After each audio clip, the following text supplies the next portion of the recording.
It's there. It exists. And it's going right now. Let's get into it.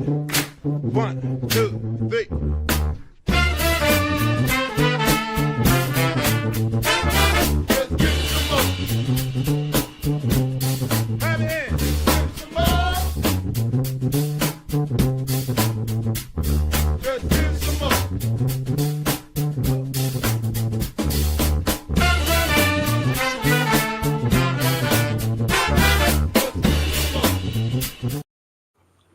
Well, hello, and welcome to My Whiskey Den, your favorite public access whiskey review show where craft whiskey is king. And today we are going to be doing our 2024 Craft Whiskey Awards, which include Bourbon, Single Malt, Rye, Craft Specialty, of course, Distillery of the Year, and Whiskey of the Year, because there could be different factors into each one of these. It is a long, thought-out show with lots of tasting, which has led us to this moment, which I'm excited about. I'm also joined with Mitch and Mike this evening. Thank you for both being here. Mike, would you like to tell the lovely watchers of this show this evening about the Bar Cart Co-op? I would love to tell the lovely watchers about the Bar Cart Co-op. We are proud members of the Bar Cart Co-op, which is a collection of friends who create content for the whiskey and other distilled spirits public. The Bar Cart Co-op YouTube and Facebook pages have information about upcoming and past special shows, which happen about every quarter, from blind tastings to distiller panels to discussions of special collaborations and the usage of unique grains. The Bar Cart Co-op has educational and fun episodes for your enjoyment. The oldest show in the group is Distillers Talk, hosted by Christy Atkinson and Alan Bishop. It's a conversation with people from distilleries and distillery adjacent, getting into deep and sometimes off the rails and back again discussions with their interviews. New episodes arrive at the end of your work week. And if that is not nerdy enough, please check out One Piece at a Time Distilling Institute, which is where Alan Bishop, once again, answers any questions about distilling and often puts them to the test. It could be individual grains, entire mash bills, equipment, methodology. New episodes come out randomly, so subscribe. And then there is home of the silkiest voice on the internet, Bourbon Turntable, where they mix the love of music with the love of whiskey. They have conversations with musicians, writers, distillery folks, and common folks about music and whiskey. It releases every Wednesday on all your platforms, including YouTube. Over the next couple of months, they are doing some re-releases of shows. So look forward to some of the great two-parters that they have had with people like Nancy Fraley. Well, I mean, I shouldn't name anybody after Nancy Fraley because it's Nancy Fraley. Then we also have If You Have Ghosts, You Have Everything, which is a show about spirits and paranormal among us, as well as the unexplained and the spiritual. Subscribe on Spotify to get all 4 seasons that are in the can, and the 5th one, which is working right now. And last but certainly not least, we have the Whiskey in My Ring podcast, where David Levine talks to people in the industry, and David finds to be interesting to you. From the unknown to the known, David likes to get into the weeds with his guests. David does all the things that we don't do. Mm-hmm. Doesn't mean we don't have the same answers, but he just does. No, just does the work. That's okay. Just better than me in every way, isn't it? Yeah, maybe more. Okay, David's better at everything. Okay, he does better interviews. He does better reviews. Whatever. God. Hey, David.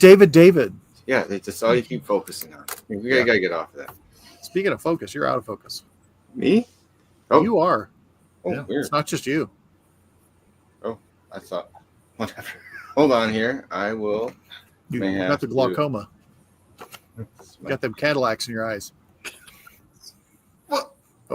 Oh. Well. He's not out of focus now. Yeah, he's like way out of focus. See, it still is. What the hell is that about? That's okay. All right. Well, we got fuzzy Pat then, I guess. Yep. That's not all right. Pat's been sampling. We'll just say that. Pat's camera has been hitting the hooch. It'll probably jump in. It'll fix itself in a second. It'll fix I'll go off and on, and I'll fix it and jump all the way out and back in real quick. But I feel like we should probably start with one of our awards. What? Yeah. Where do you guys want to start? And I'm going to go fairly fast, just because there's quite a few of them, and we got to get through. We got to get through a whole show. So, Why not start with specialty? specialty. Okay. Works for me. I'll let someone else go, and I'm going to hop out and on to fix my camera real quick, and then I will continue to listen at the same time. So, All right, Mitch, do you want me to go? Hey, Pat's back. Oh, wow. Let's do anything. Yeah, if you want to go first, go ahead. Okay, so the category is craft specialty spirit. So this was a fun one. I know we've talked in the past about trying to make it not so much specialty, like even if we did get into gin and some other things, but there were some really great things that were in here for me. I'll tell you some of the ones that were on my list for craft specialty spirit for this last year was the AJ Schreiner gin, which I thought was fantastic. Really loved the cast strength version of that, but I do admit that the release version of that gin is fantastic. Loved it a lot. Iron Root Andromeda, which was their bourbon infused with Ecuadorian coffee beans. Ooh, yes, I Amazing. remember you talking about that. Then the Dancing Goat Barron's Brandy, which was extremely surprising to me because I did not know who Charlie Barron's was. And Miss Morgan is the one who said, she's the one who said something. I'm like, I guess I gotta look the guy up. But I like what they did. I like how they did it. And for a bottle under $25 of just a good Midwestern brandy, I was extremely impressed with that. The Island Getaway lineup of their rums, more specifically out of all of those, more than any other one though, which I did, and I liked them, and the great price point on all of those. The coconut rum just brought back a ton of memories for me because it tasted like my honeymoon in Jamaica, and that was fantastic. Also, the light on corn whiskeys this year, except for the Leopold corn whiskey, which is really good. It's really, really good. And we will have Todd coming up on here. We're working that out. Todd's been traveling, and he's busy making the world. He was over the seas for a little bit, which was he good. was over the seas and back again. But anyway, we'll do that because we're gonna drink that with Todd. Leopold corn whiskey is fantastic. The Toledo Spirits King and Dane Silver Rum. I was a big fan of that one also. But and I will say my craft specialty spirit of the year that just it blew my socks, my shoes, my hat, it blew everything off, and it was just a whole bunch of what in the hell is going on here, and it was amazing. And just I don't know how you could top it for an experience, and that was the 451 Spirits Pizza Pichuga. No. So good. It was, because it's just like, yeah, just the flavor of that, and that it nosed like a deep dish pizza with fatty cheese and dense tomato sauce. And guess what it tasted like? It really did. It tasted like that. Yes, it was so good. I mean, the flavors and the experience from the time that the sample was open to poured to tasting it, and I have been nursing that sample because there's some people that I very specifically want to share that with because I want to see their faces. And it looked like this thick ragu sauce coming out of the glass. Like it's like going up to a scene in an Italian mobster movie. You know, like what is it? Is it Scorsese that has his mom do the scenes with him and stuff? Yeah. Goodfellas. Like, when they stop at the house. I need the knife to cut the hoof. The hoof. It's in the grill. I got to cut the hoof. Feels like you're in the kitchen there where she's making the sauce. Or what's going on? It was that pizza pachuga was really all the ingredients to the pizza and the crust taking a back seat. It was, I mean, there was like the hint of all that, but I mean, it was cheese and meat and sauce. Like a Giro fantastic. Pizza. That's what that I was, remembered it tasting like. It was like a Giordano's deep dish. yeah. So that was it. Yeah, that's my craft specialty. That's fantastic. I like that one. Mitch, I'm going to let you go next. All right, so this one was hard for me because this year I really branched out and got a lot more into gins. Specifically, there's a gin from Germany that I tried called Ferdinand's, and it's very weird to describe. All of their botanicals are sourced from their vineyard, and one of the botanicals includes like Riesling grapes. So it's simultaneously lightly sweet as well as incredibly complex, and it is just gorgeous in every way. Got to try Psych from Spirits of French Lick, their smoked gin. That was absolutely amazing. Had my first encounter with all of the Wood Hat cordials with a specific shout out to the persimmon, because in my opinion, that tastes like everything you want fall to taste like without being apple, which is incredibly difficult to do.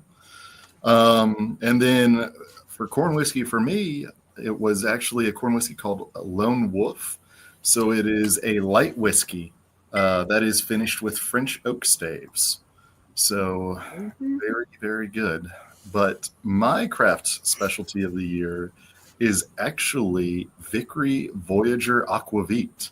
So it is a amazing distillery out of, I want to say, Minnesota. Yep. And their aquavit is finished in cognac casks. Oh. And everybody needs to do that because it is the best aquavit I've ever had in my life, bar none. To the point I drank it and was just like, oh my God, I can't believe everybody doesn't do this. That's a hell of a nod. I like that. And aquavit too, out of everything. Because like when you were saying this year, I had a problem. Gin for me almost could have had its own category.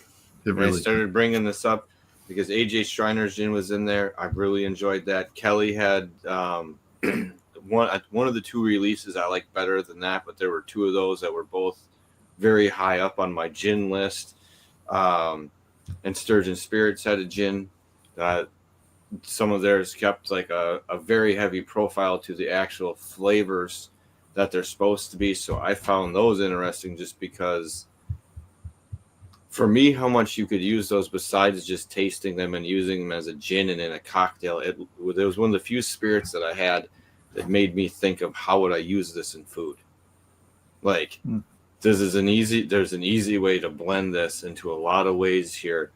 And because, like we were saying in the past, the flavor you were getting from it was exactly what you were getting. If it was a mushroom gin, there was no question about it, and it was bold and very much the correct flavors that you would think to get from them. So gin for me almost had its own category, but we had to add in other things. Like you said, the Baron's Brandy. I like that because, like you said, price point for the depth you're getting at 25 is really, really nice. And it's just older aged version of what we had in the past, which had, let's be honest, the younger version for me was more nectarine and pear and lighter, and this torqued to what it is today. That was a little more standard flavor, a little more plummy, darker, rich notes, and the wood kind of affected it more. But to see the progression that had taken was really interesting. And I really liked Wollersheim's Blackberry Brandy. Was another one where I had that was very very the right flavor when you're getting stuff. Yes, it was sweet a little bit and stuff, but it didn't have an overly sugary note, and it wasn't a fake sugar. It was just like a rich berry note to it, where once again you could just pour that over ice cream and consider that like a syrup or something and be just as happy in my mind. That one was very nice. But for this one, after going back around and taste testing, I ended up going with and like Mike said, 451. Sorry, you mentioned that earlier, and that slipped because it wasn't number one. But the Pachuga was another one that was on my list of unique, really interesting side stuff that was there. I ended up going with AJ Schreiner's gin. The floral notes mixed with the citrus notes for the way I like gin. And it at its, I know what Mike was saying, at its lower capacity, it loses a little bit of a punch to that I liked in the full version, because it felt like it clings around a little bit more. Does open up more, get a little more depth to it at the lower profile. But layering towards what I like in a gin, or what I've gone for, this hits all the things I like in it, and accentuates it where I would be using it with just even its gin and tonic, or a lemon lime soda and something in there, and boom. I think it plays very well with the type of cocktails I like. So I went with AJ Schreiner's gin this year. Nice. Very cool. Which I'm sipping now. And yeah, get the juniper and stuff in there, but as soon as that pulls through, it starts layering out all the different flavors, and you get the lemon and the lime almost in it already, which I think is fun. But those are my flavors. So craft specialty done. Nice choices too. I really like. Yeah. Mm-hmm. I liked all of them. Absolutely. Let's see here. Let's start at the top here. Craft single malt next. This one could be rough. This is it gets fighty for me. Single malts is a very tough category. There's a lot going on, and there's people doing unique stuff, like off the wall things that make it very interesting. Do either of you want to start? Otherwise, I will roll with my single malt category. Oh, I want one of you to start. Yeah. Pat, Okay. Okay, I will start. For honorable mentions this year, I narrowed it down to where I was about 3 or 4 things, and some of these were ones that were a little. Well, one of them was Toledo Spirits, the Vistula. I really liked that. I liked the layering, a little bit lighter, a little more heather note side of things of this single malt area. Then I also went into ones that I liked were, and you guys will be trying this one coming up, was the Northern Waters peated release. It's one that to me jumps out and gets kind of Lafroigy. Now they do get it in my mind with the flavor content that gets there. It has its own underlying base, and you see it, but there's a very bold flavoring that's familiar. You know what I mean? It's like Lafroig's cousin. It's from down the road. Is the way it was coming through for me. And though I've had a lot of American single malts, even peated ones, not all of them taste like they're an actual. Sometimes you can tell regionally they taste distinctively different than Scotch single malts. I think there's a couple notes that America doesn't have that they get over there. And it just stands out. That would be one that was hard for me to place where it would come from if I was doing it in a blind. And I played with my head a lot. But I went back to Cedar Ridge for the quintessential special release I had, and it was awesome. Sorry. It is one of the ones where it had just such deep berry fruit notes layered in with it, and almost like a little tobacco-y note, but not like smoked tobacco. It was a fantastic single malt, and that one held my attention this year for that. So I don't want to say homer, but I mean that's one that when they typically do a single malt, theirs are quite good. If you have one over a year, it tends to be in the top 10 category. So that's where I went. You guys can fight for who's next. Go ahead, Mitch. So quintessential was one of my runner-ups. I visited Cedar Ridge on the way to Nebraska, and I think I tried 4 or 6 of their single malts. and every single one of them was delicious. So for runner-ups, I wrote, and I do mean this quite literally, literally every quintessential. So, so that's a lot of runners-up that aren't really, said in word, or at least that are said in one word. Toledo Spirits was a runner-up, but I tried it several years ago, and I don't want to keep talking about it because I feel like people will claim that I'm just doing it because my girlfriend's related to them, and it's not. It's because it's absolutely fantastic. The winner for me this year was actually from an Omaha distillery called Brickway, and it is their peated single malt. Oh. And it's just their peated malt. So it's kind of like quintessential. It's just peated malt. But they did an absolutely fantastic job. Apparently, Nebraska is cool enough that you can pull out some of those Scotchy notes. And I got to try, and I just thoroughly enjoyed it. So something to look forward to in Nebraska. I am. I'm excited about that. I'm going to be honest. We were a little concerned about the amount of distilleries in Nebraska. I am still concerned about it. To be 100% honest. It's a real concern. Those are rookie numbers. They need to pump those numbers up. You start juicing. Hey, maybe they just hold on to the ones you have the way it is right now. How about that? You just don't lose any. Yeah, that's what we're working on. So that's cool. I'm excited about that one. And that's another Pete one. Maybe we'll have to do a Pete show. We should bring someone on named Pete for the Pete show. Yeah, Pete, and Pete. We can do that. We can find a Pete. Maybe off the road. Peter Knott might not be doing anything. He's not working for Northern Waters per se anymore. Some road Pete. Yeah. So, Mike, what's your single malt?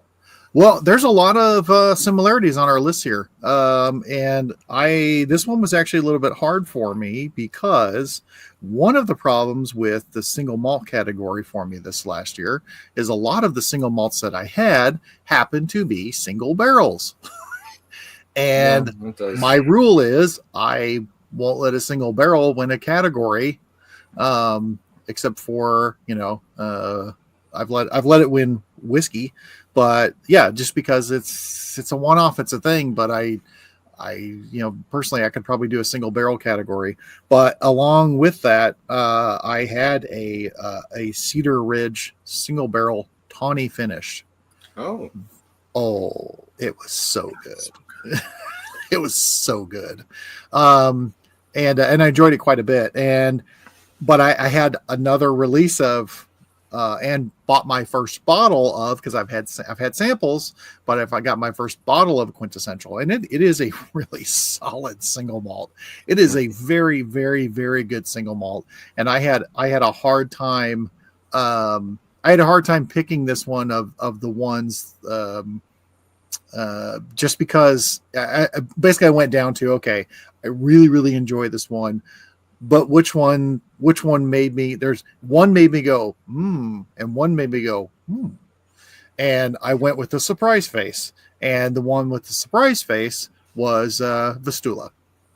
So the Toledo Spirits Vistula. There was just a surprise, a very welcome, wonderful surprise on it. Other than that, my runners up, they're all single barrels. Virginia Distilling, Westland one, all wonderful, but they were single barrels, and I couldn't let a single barrel one. I did try another single Cedar Ridge single barrel actually this weekend, and it was port. What was it? I wish I should have done. It was a great single barrel. It really, really was. It wasn't better than the tawny one that I had, but both of them, they were just stupid good. So they really were. That's all right. Cedar Ridge makes good whiskey. Yeah, they're one of the places that if you're going, you're like, oh, anything you have is going to be good. Like you're cutting across the middle of the country, I'd say You can hit them and be rolling. There's a whole slew of ones like, well, where you stop, you can try the whole slew of them, and you're probably going to want to take a bottle home of any number of them, whatever strikes your fancy. So I will say the worst thing I've ever had from Cedar Ridge was a 9 out of 10. So like that is saying something. So, on the Cedar Ridge boat, totally different category. But aside, I was able to this last year in the wild, got my first bottle of the port finished Cedar Ridge bourbon. Mm-hmm. It is port done well. Mm-hmm. And I saw some more of them. I was just up in Iowa this last weekend, and I saw more on the shelf there. But the other one was I just picked up a barrel proof Cedar Ridge bourbon. Those are fun. I remember having that set. Yeah, and so because they're like, if you see one, get one, because you're not going to see a lot of them. And it got opened right away. I mean, go figure. But again, Cedar Ridge just even with the single malt, just clean. I mean, it's just clean. Well done. Yeah, it's just so well done and just so tight and clean. Yeah, good stuff. Yeah. Well, that's what people were fighting with in that category, is all stuff done well. So yeah. All right, here then let's roll down, just because it's right here. Let's roll to the craft rye of the year. So I'll start off on this one because I had to throw out a couple of my favorites because they were single barrels. Okay. So MB Roland, aka Distillery of My Heart, had a stout beer finished rye that was absolutely fantastic. They also did a single barrel just rye pick that their head distiller picked out that was just so fantastic. And then coming up here to Nebraska, I managed to get a hold of some rye I haven't been able to ever get before. So I got some Same Old Moses Amarone finish. It is MGP, but I've never had anything Amarone finished, and it's absolutely fantastic. I haven't even heard of that. So you'll get a sample of it as soon as I can remember to send it. And then out in Iowa, they also have Revelton. They make several interesting things, like a mulberry gin that almost made my spirits list. But their rye is fantastic because they use Iowa corn. And Iowa corn, I'm finding, is probably better than every other state's corn. And I'm saying that as someone who lives in Nebraska and used to live in Kentucky. So it's a little painful to say that. No, it's true. Yeah, so I'm just gonna really, it hurts. But my winner is another Nebraska distillery. It's Loop River Rye. It's a tiny distillery out here in Nebraska because realistically everything is tiny out here in Nebraska. But oh my goodness, I went into the bar that I've started whittling bartenders at and was like, "You got anything local?" And they were all like, "Yeah, but none of it's good." And then they went, "Except this. This is really good." And they gave me a pour, and I was like, "Oh, that is absolutely fantastic." So, what is it about that that made you pick it? Well, it's not a single barrel, so it didn't knock Right. itself out like all of my favorite MB Rollins that I am a sucker for. But this is just, so it manages to be sweet, lightly molassed, while having like this really unique, what is it again?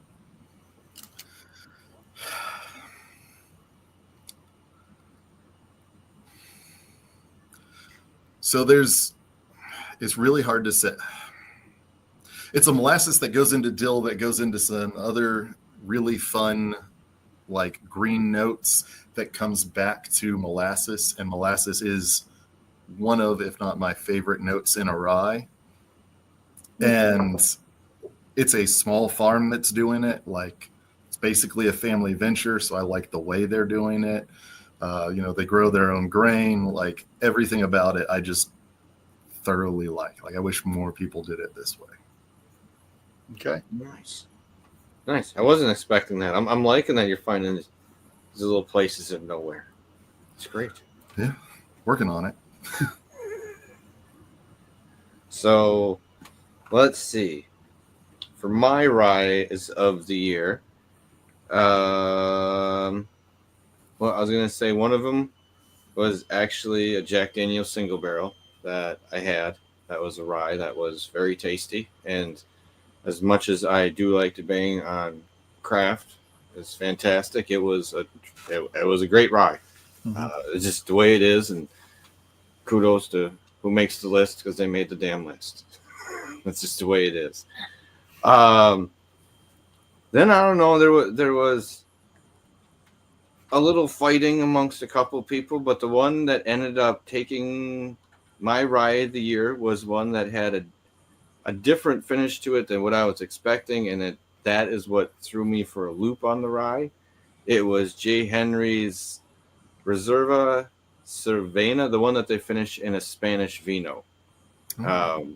Is what they did. That one was 64% Spooner rye, 14% Red Winter wheat, 14% their J. Henry corn, and then 8% malted barley. It was finished in a Spanish vino. So it had these notes that you're not used to seeing in rye finishes, and it pulled a really unique profile through it. It was fun. It felt like a lighter than rye. You know what I mean? Almost an effervescent kind of hit to it. Kind of came through at one point where it was bright. It was almost Better than Ezra. So it just had such a unique difference. Is the reason I went with that one. I was gonna say I do like the normal J. Henry rye. But I was going to say this one, it played out of the profile for ryes for me because I usually like ones that have a little bit darker notes to them that tend to be a little richer baking spice, but not as much cinnamon. And this just had a weird torque to it. I almost want to see that more things finish that way to see how it affects other things. So that's the reason I went that route. That was the one that really kind of caught my eye as doing something different this year. Nice. Okie dokie. That's a good choice. I'm writing that down. All right. So my ryes were fun because there were some really good ones out there. One of my favorites, though, actually two of my favorites, I had to take off because they were single barrels. One of them was the Backwoods Australian rye because it was just like, it was so good and just dark and dusty and chocolate. And it didn't feel like a rye, but it was a single barrel. And I was very sad about that. Another one, because it was also it was not only an example of a good rye, but also a finish done right and not overly done. And that was the Old Monroe single barrel rye Amberana finish. And Amberana finish tends to make people go because I think a lot of people have seen them go bad and seen when it's too much and just not done in a good light. But some people have done it well, and that one did it well. And it was, from the time I tasted it, an iced ginger snap cookie, or as Mitch said, that'd be a pfeffernuss. So yeah, no, that one it was great. But then there was also the J. Henry 4-grain rye. When I tried that at Distill America, someone said, "Oh, you should try this." And I went over and I tried it, and I was like, "Oh, hello."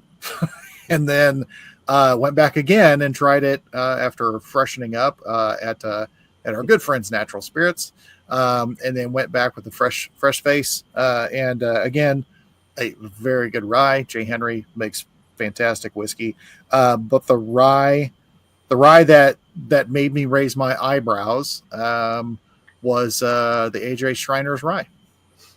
AJ Schreiner Spirits rye. I'll say that. Actually, to be fair, Where are you at, brother? There you are. The Heritage, the AJ Schreiner Heritage Rye.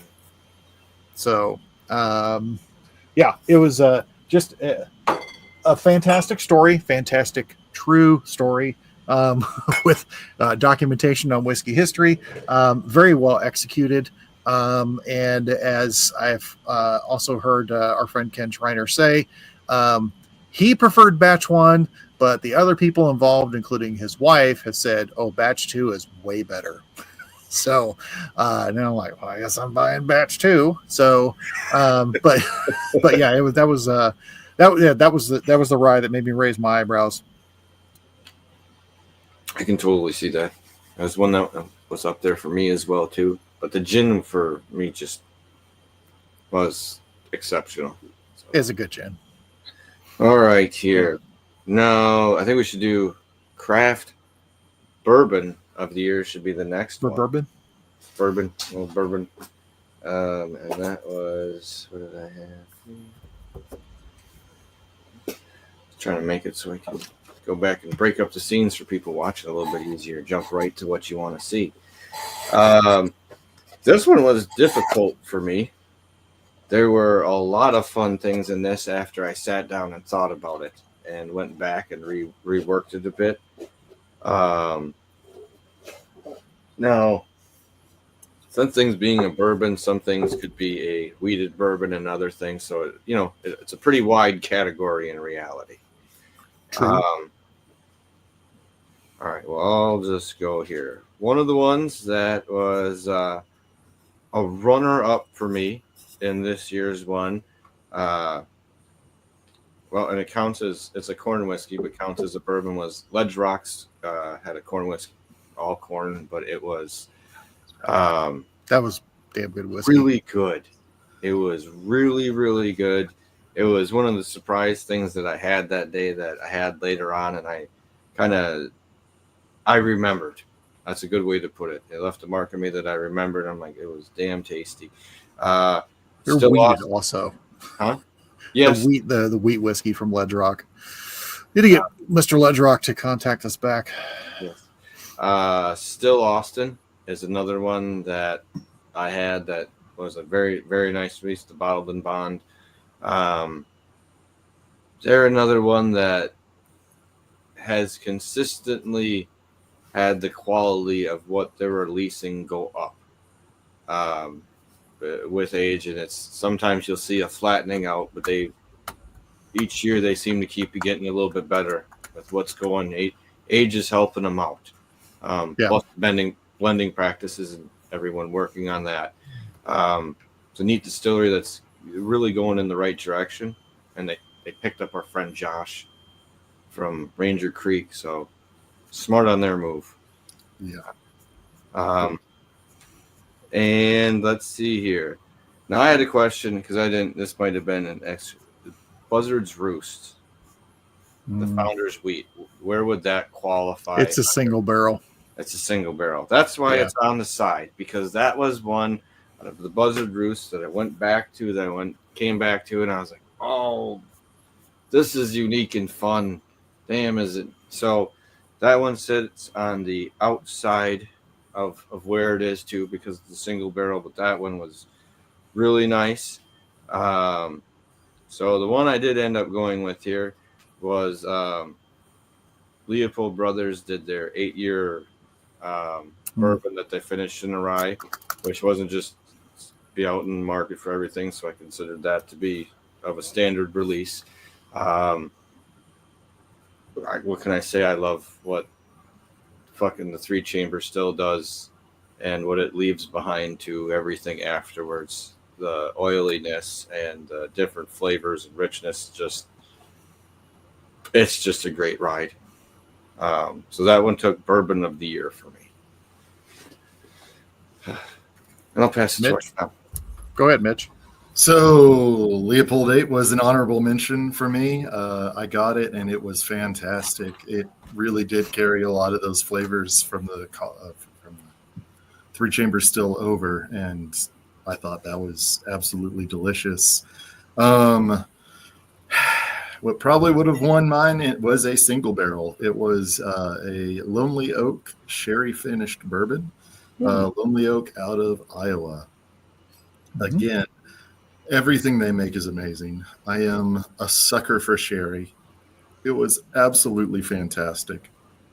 And I've been trying to find it ever since I had it, and it was a special release. So sorry, Mitch.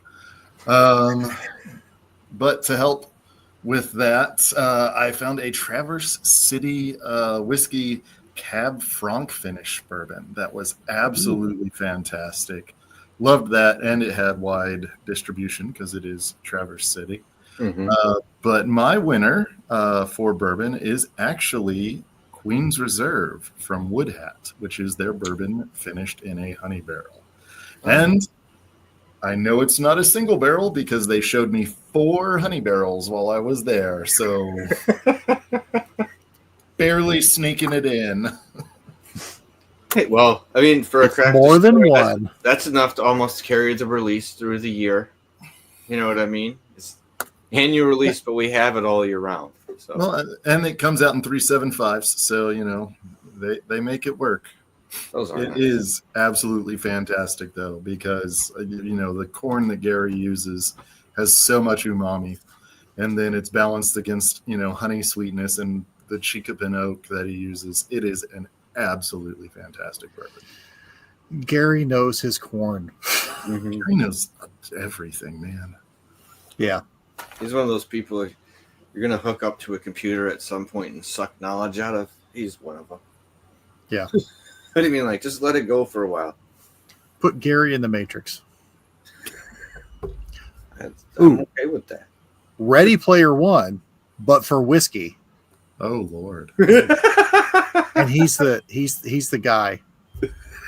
You're trying to figure out Gary's clues.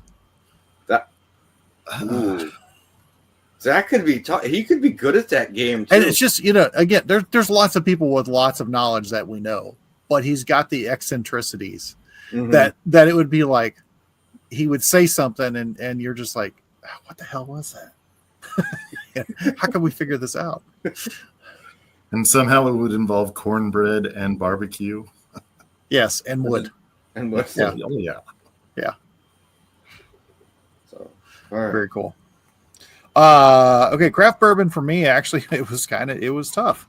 But I had on my honorable mentions the Leopold 8-year 3-chamber, fantastic. I know not a craft. Well, not a craft, but still I'm gonna say it on there anyway. The Bardstown Origin Series bottled and bond weeded. Oh my God, is that a fantastic whiskey? And for a largely made whiskey, a weeded whiskey with so much flavor. Screw your Weller. Don't go after that. If you're searching the weeded train for the allocated whiskey and you're willing to pay close to $50 for Weller, stop and instead pay close to $50 for this, which is a higher proof and substantially more flavor. And as I had said, talking with Kevin, it has that silkier, richer mouthfeel that Eagle Rare used to have. I know Eagle Rare is not Weller, but people chase Eagle Rare for that. Eagle Rare 10 used to have that great silkiness, that wonderful mouthfeel to it. This has all that, and it's very well made. It is a fantastic whiskey. The Still Austin Oated bourbon was tons of flavor, really good. One of my single barrels that I had to knock off the list because it's a single barrel, the Black Button 7-year cast strength, which I think good. That was might have been Morgan's bourbon of the year. Yeah, shout out to Morgan. She can't be here tonight, but that was Morgan's bourbon of the year. She didn't care that it was a single barrel. She's like, it's too good to not. Yeah, I remember that. She was ready to fight over that right away. And I think she that night bought a couple. Yeah, she did. Yeah. So another one that's on there, which again, also I thought it was a super, super solid bourbon. I thought it was also a very wonderful story with the collaboration, and that was the Buzzard's Roost Kindred collaboration, which was the collaboration with Ethan and his dad that they had done, and I thought it's just a nice, flavorful bourbon, and well done, and just I thought a really cool story. But my craft bourbon of the year, which I was surprised didn't hear either of you guys say this on the list already. But my craft bourbon of the year is the Iron Root Harbinger Cigar Blend. It's quite good, yes. It's so hard. You can't get it. I can't. It's the problem is no barrel. You can get it. It's just a lot of it. Well, all of it was in Texas, and there were ways to get it. You could get it. You could certainly get one bottle. Getting other ones, you had to find one, and apparently there's a couple of cases still unaccounted for in the system. That's true. That's what I heard. Of Texas. Maybe some other ones became accounted for, and they tracked them down. So. But they made many, many, many cases of cigar blend, and but cigar blend bourbon that was not finished. It was just a blend of bourbon that was designed to pair well with the cigar, which I thought was very interesting, given that the Licorice Boys and Mother Marcia, because we know she likes her cognacs and armagnacs as well. They know a thing or two about the brandy family. And they could have very easily done a really fine finished bourbon finished in an Armagnac for a cigar blend, but they already do that with their Saints Alley line. This Iron Root Harbinger cigar blend, the standard release of it, the release that came out that made all the many bottles. That is it's a beautiful whiskey. So I actually poured some because I've been savoring my bottle that I have left, because that's the only bottle I have left. I've poured part of that somewhere around here. I've gone through about 3 or 4 drinks, and I think that's one of the last ones around here. So yes, I agree with that. It's a yummy bourbon. All right, here I think we're down to 2. Is it whiskey of the year and distillery of the year? Mm-hmm. All right, which one do you guys want to knock out first? Because whiskey follows the probably path. Whiskey. The one we were. Because it's kind of like producer movie of the year. All right, that's true. I like that. That is true. All right, which one are we on here? So that's not it. That's this one. Craft whiskey of the year. Do one of you guys want to go first? Sure. So I'll go. I'll be back. I need to get something before I give mine. Okay. I get a sample of it. But you guys go first. So no honorable mentions, because everything that could have been in this category was already mentioned before. But for me, it's the Queen's Reserve from Woodhat. That bourbon is that darn good that I am mad I didn't pick more up the one time I drove through. So Nice. I plan on making another trip to see Gary and pick up more bottles of that. That sounds My outstanding. earliest convenience. Well, hey, Okay. Is there any of the orange? You can like, call orange in, it? buy it, and they will hold it for you. That's true. They'll set stuff aside for Mitch. And they know there's the old-fashioned mule train. They've kept track of, in the past, have kept track of people that they know are traveling across the state and might be going through your area. Uh-huh. But Which is some most places don't do, which is awesome. Yeah. Might have to keep that in mind. Kudos you to should. that choice. Pat, what's yours? Well, can you give me 1 second, and I'm going to get prepared for it. I'll be right Getting back. prepared in the dark. As far as we know, you've been preparing the whole time. That's true. You're not sure. I could have been. Been preparing all by himself.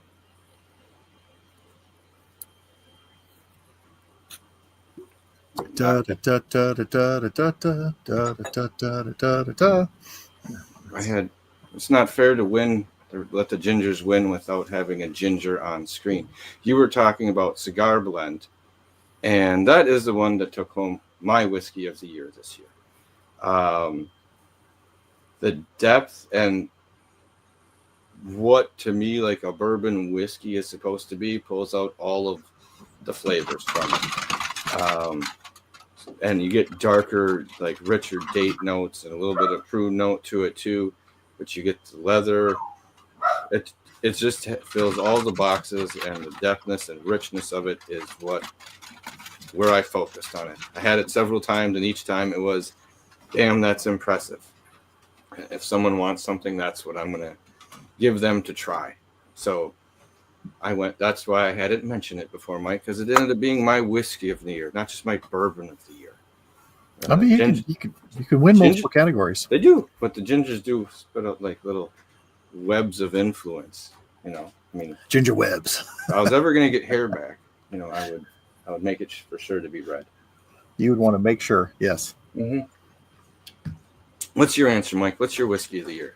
Well, a couple of things that I'll mention, just because this is one where I would always consider single barrel.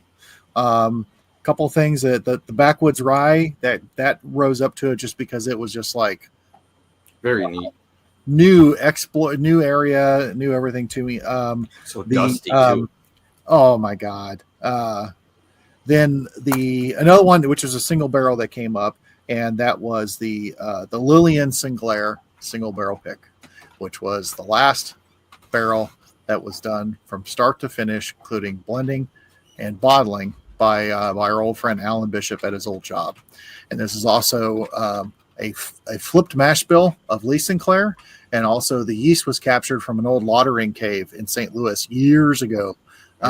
Actually, right after we got to know Alan, mm-hmm. and traveled there and captured this old yeast, and it was just really good because it was just it was a good whiskey, but also a closing part of a chapter. So it's very good.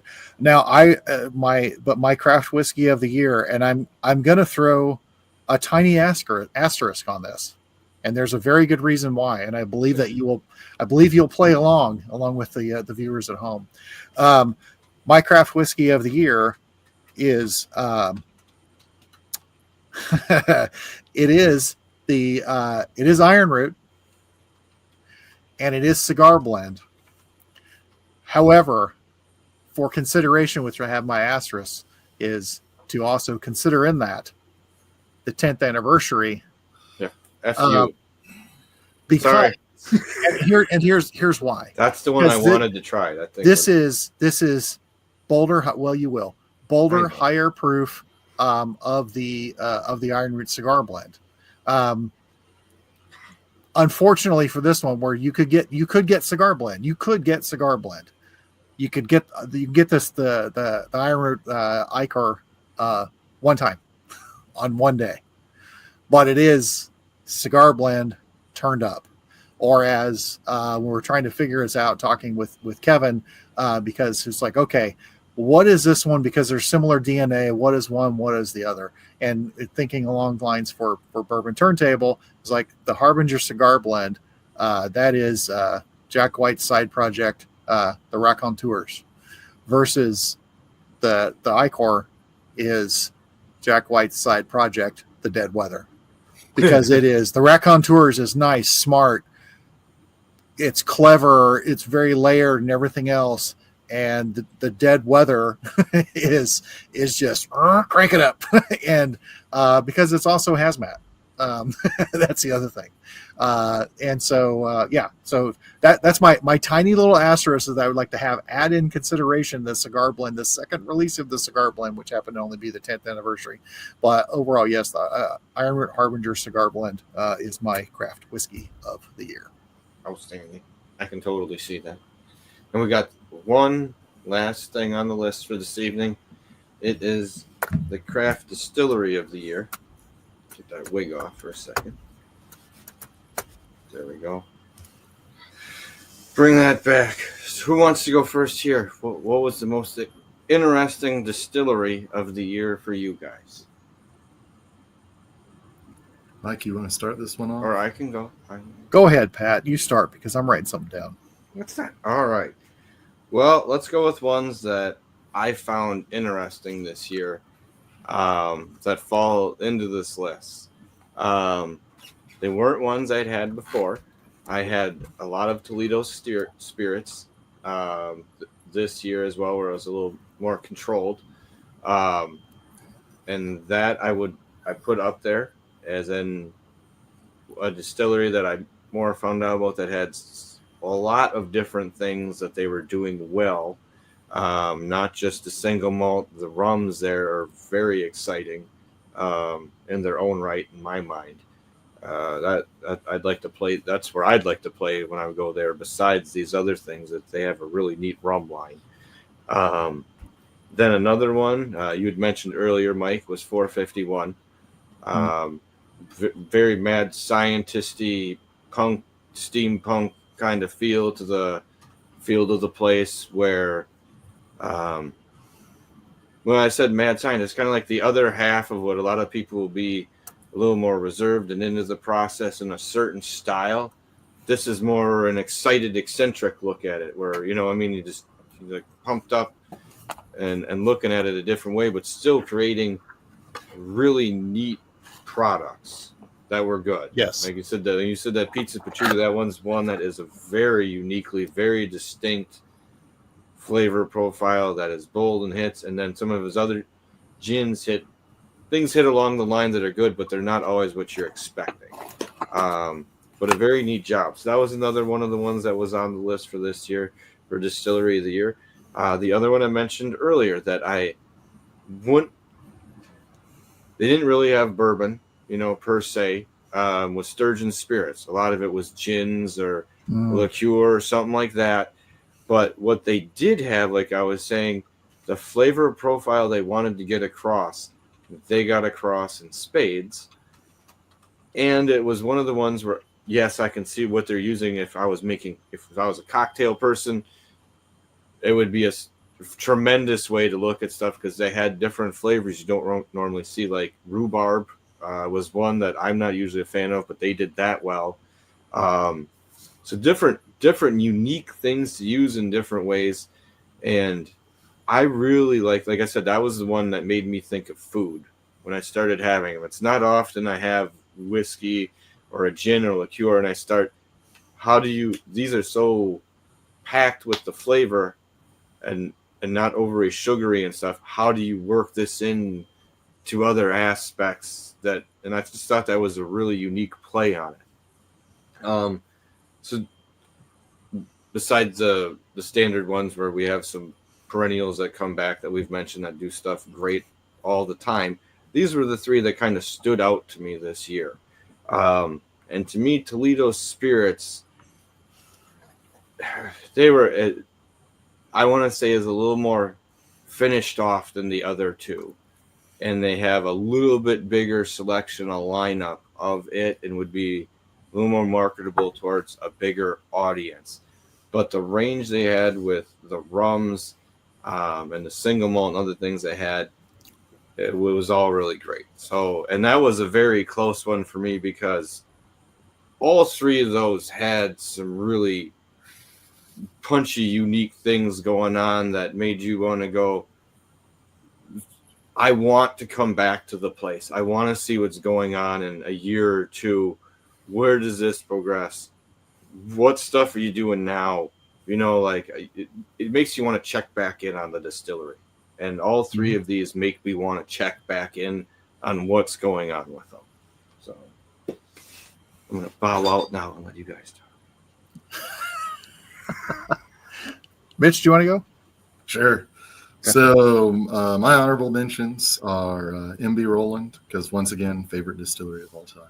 Very good. Can't not have dark-fired bourbon and or whiskey in your life. But then I realized I have been actually kind of collecting some distilleries where when I go out, I just know it's going to be good and pick it up. So 451 was the first one I did that to, because I knew I wouldn't be able to, get them that often, because they are only distributed in Ohio. I did it with Vickery, because I tried a couple of their whiskeys in Aquavit and was like, oh my goodness, everything they make is good. So if I just see something that says Vickery, I'll give it a shot. Wood Hat is one of the ones I did that with. I went there and Gary was there, and I asked him, what should I pick up? And he jokingly said, one of everything. And I was like, why not? Let's just do it. He wasn't kidding. And then Spirits of French Lick was the other one I did on the same trip here to Nebraska. Went by, it's like, hey, like you don't distribute to Nebraska.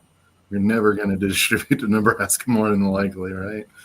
What should I pick up? And he's like, well, we got this wall of single barrels here. And it's like, oh, well, there we go. I'm getting those. So the final one is Tattersall. If they make something, it's normally super good. So I sat down and had a solid think about it and had to go with Wood Hat. Their Persimmon liqueur, their Queen's Reserve bourbon, the White Dog White Spirit, the Old Blue, the Bloody Butcher Red, everything they make is fantastic. To the point I've brought some of them to the bar that I go to, and every single time I do, they want to keep the liqueurs and bourbons. Well, and I was just saying, That's fair. What else they also do? He's one of the few people that does a full Bloody Butcher corn, where other people will put in percentages and usually 15 or below, and he'll do it all, and it's done well. And I've rarely seen someone tame a full Bloody Butcher corn mash bill other than him. So Yeah. I think that I'll always mention that because I find that impressive, because I love the flavors that come off it, but then when I see what's always in it compared to what I'm having, it's usually a much lighter percentage, 25 or less. You know what I mean? So sorry, Mike, I mean to cut you off. Oh no, you're good. One of the things I found very interesting is in the last couple of months, Gary got some love from a very, very large YouTube channel, and listening to people and seeing people talk about it online because they follow Bruzel, and they're like, this old guy was saying, and no, he really is like that. That is 100% him. That's Gary, and you're seeing someone large like that who I mean, I'm not a huge follower of it. I've seen several episodes of it, but he's also kind of like, he has a little. There's a little been there, done that, with the approach of the channel, but he's also open to trying a lot of new things, and because he still is just like, oh, I don't get, but when someone like that sees something like Wood Hat, and you see him trying it, and he's just like, okay, no, I've never liked blue corn before. I've never liked Bloody Butcher before. I've never, and he's saying these things, and it's really cool. It's very cool to see that, and very well deserved. I mean, we like Gary. Gary's a good dude, and he makes good spirits. I didn't think I was a cordial person until I visited him. He's like, "You want to try cordials?" I'm like, "I'm not a cordial. Look at me." and I tried them. I was like, "Okay, I like cordials." Yeah. Oh, they're good. some of those are great. The Tawny Berry. Oh my God, that was a favorite. The Tawny Berry is good. But yeah, that persimmon and the walnut. Oh my God, that walnut's fantastic. So, Yeah. Once again, a place doing a lot of things really well. Yeah, and I mean, I've got it's one of the Bloody Butchers. It was a barrel pick of Bloody Butcher. That was called, what's it called? Toffee something. It's a toffee bomb. It's a Bloody Butcher corn. It's a toffee bomb. Wow. Yeah. So anyway, it's very good. So yeah, good choice. All right. So my stuff. So a couple of big honorable mentions just from this last year. I mean, things that two of them that I enjoyed every freaking thing that I tried. And those were things courtesy of Mitch, and that was Toledo Spirits and 451. And it was just, it's like, even the stuff that's just like, it wasn't mind blowing. It was just like, what the hell, and 451 especially, just because there was this creativeness next to everything that was a part of every single spirit. It wasn't just gin, it wasn't, and just the whole, the mind frame to say, okay, Pachuga, but pizza. and it was done really well. There's a reason that won craft spirit specialty for me. Another one I thought of, Buzzard Jerusas, because they again put out some really fantastic stuff. They do have a distillery. They are distilling. And another one, Leopold, with their anniversary stuff that they had coming out. Have not gotten to try the bulk of all those things. Will eventually, but as a non, that's with category one thing I was writing down, because I thought for future categories, a non-distilling producer would be a good category. Yes. Well, another one which we also brought up again, best usage of MGP or source whiskey, which would be another good category. And then another one that I thought of, because thinking about getting through the year, getting through tastings and whatever, and the sixth man of the year, the man off the bench, the man or woman that comes off the bench and performs whenever you need it. And and for the sixth man of the year, has been for years, for me anyway, has been the Natural Spirits Cantaloupe Cream Liqueur. Oh, yeah, well, because when you need the reset, when you got to do it, it's going to come in solid, going to perform. You go to a festival, especially you go to Distill America, you need that reset in between all your tastings, you go to Natural Spirits. And everyone we've given that advice to has said, yep, that's right. So anyway, not to delay any of this stuff. No, I like the Sixth Man of the Year award. I like that. I get some good category choices. Okay, so Craft Distillery of the Year, I mentioned 451 Toledo Spirits, but my Craft Distillery of the Year also celebrated an anniversary, but also came out with new releases of things called the Nobleman Rye, a single barrel called Violet. Delicious. You guys got to try that. Burnt Ends, Captain Jack, another barrel release called Team Danger, releasing their first two of their first three barrels blended together. New Sleight of Hand Bourbon and Sleight of Hand Rye, not to mention the cigar blend, which you brought up before. And I don't think I've ever had a repeat before, but this one, Craft Distillery of the Year for me goes to Iron Root Republic, and it was well deserved once again. And hearing some of the stuff that's going to be next year, it's already a front runner.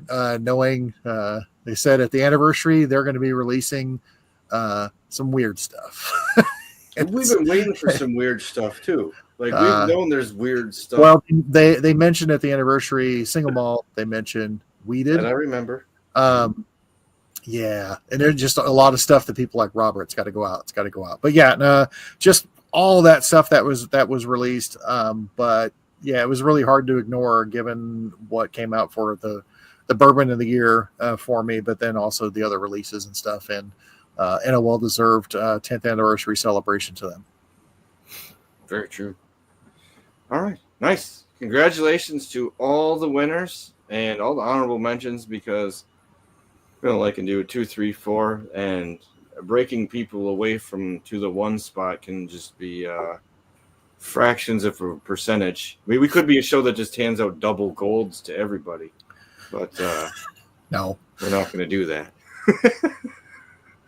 Sorry, I do make fun of that. Double spirit fingers. Oy vey. All right, I'm mixing up one go away drink here. I got a couple. Oh yeah, I guess I need to do a little some go away action. A little gin in with everything, but it's out here, so. Oh dear God, you're gonna kill yourself. I might. And what of it? And what of it? It's supposed to go this way. So, I want to thank everyone for stopping in tonight to watch this show. Now, next Monday, the 27th, we will be having Jake from Northern Waters on Monday evening.